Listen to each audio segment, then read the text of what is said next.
किसानों के हकों की लड़ाई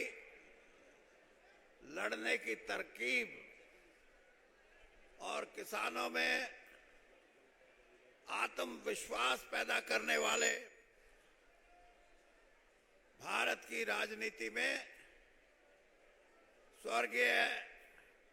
आदरणीय देवीलाल जी की 110 साल की ये जयंती और मैं इसमें उपस्थित मंचासीन देश के बहुत ही वरिष्ठ सोच के धनी और नेता और यहाँ उपस्थित भाइयों, नौजवान साथियों और हमारी मातृशक्ति, मैं अपना एक कर्तव्य और एक निष्ठा जो देश की राजनीति में जिसकी जरूरत है, हम पार्टियों में बंध के अपने महान नेताओं के लिए अलग अलग जगह जाएं, इस बात का मैं कहीं जाए कोई नहीं जाए, कोई किसी नेता के लिए जाए, कोई किसी के लिए नहीं जाए, इन चीजों से ऊपर उठ के अगर देश की राजनीति चलानी है, हरियाणा के अंदर एक नया दौर कायम करना है, तो देवीलाल जी जैसे महापुरुषों के लिए किसी पार्टी का बंधन नहीं होना चाहिए, किसी इंसान का बंधन नहीं होना चाहिए। सबको मिलके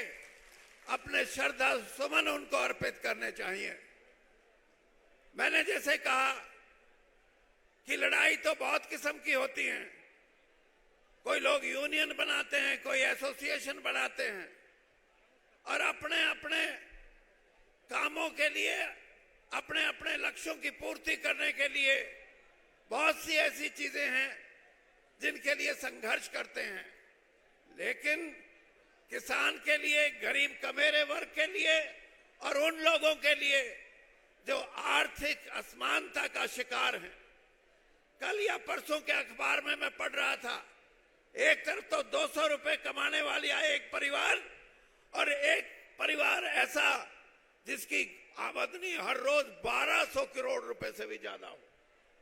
ऐसी असमानता में, ऐसी डिस्पैरिटी में अगर अर्थव्यवस्था हमारी चलेगी तो देश से कभी गरीबी खत्म नहीं हो सकती। ये जो कमेरा वर्ग है, जो अपनी मेहनत करके पसीना बहा के अपने परिवार का पेट पालता है, 76 साल की आबादी में उसके लिए आज भी मैं ये कहता हूं कि इस देश की धन दौलत में उसका कोई हिस्सा नहीं है। और यही हाल किसान का है। किसान जिसने 9 गुना पिछले 56-57 साल में, जब से गेहूं का और दूसरी फसलों की एमएसपी तय हुई थी,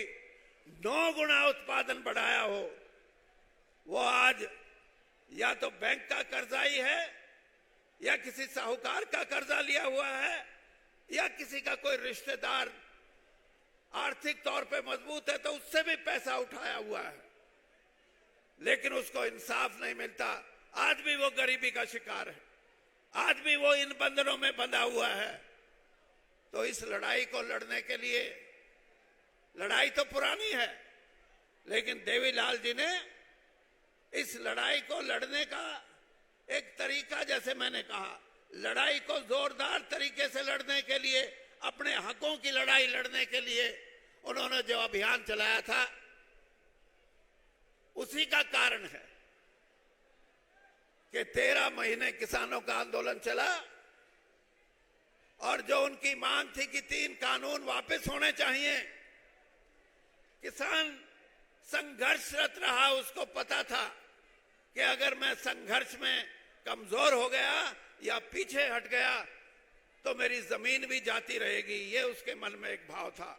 और ये भाव इसलिए कि देवीलाल जी ने अपनी जिंदगी में इस लड़ाई को लड़ने का संकेत दिया था किसानों को कि जाति पाति से ऊपर उठ के, धर्म से ऊपर उठ के, अपनी मान्यताओं से ऊपर उठ के अपनी लड़ाई को लड़ना सीखो। लेकिन आज भी लड़ाई पूरी नहीं है। इसलिए मैं जहां अपने श्रद्धा सुमन अर्पित करता हूं, वहां मैं ये भी कहता हूं कि इस लड़ाई को लड़ना है तो एक होके लड़ सकते हो, अलग अलग होके आप नहीं लड़ सकते। और उनकी इस जन्मदिन पे मैं इतना ही कहूंगा कि जो उन्होंने आदर्श, जो लड़ाई का बिगुल बजाया था, मैं आज 77 साल का हूं। मेरा राजनीति से नहीं, लेकिन एक बात आपके बीच में कह के जा रहा हूं।